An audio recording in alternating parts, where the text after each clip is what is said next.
केंद्र सरकारच्या कारभाराविरोधात काँग्रेसकडून काळी पत्रिका, 10 वर्षात सरकारने लोकशाहीची हत्या केल्याचा काँग्रेसचा आरोप, तर काँग्रेसने काढलेल्या ब्लॅक पेपरचं पंतप्रधान मोदींकडून स्वागत. इंडिया आघाडीची 14 मार्चला मुंबईत सभा, राहुल गांधींच्या न्याय यात्रेचा होणार समारोप. इंडिया आघाडीचे सर्व नेते उपस्थित राहणार.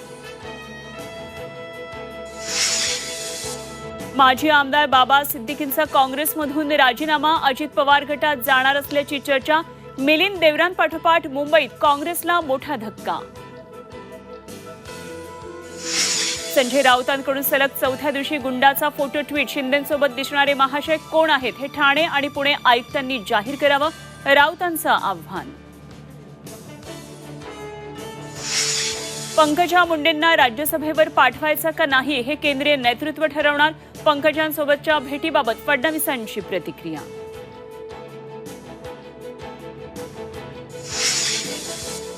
आणि आम्हाला गोरगरिबांच्या अन्नात माती कालवायची नाहीये. ओबीसी बांधवांनी भुजबळांना समज द्यावी, नाहीतर आम्ही मंडल कमिशनला चॅलेंज करू. जरांगेंचा भुजबळांना इशारा.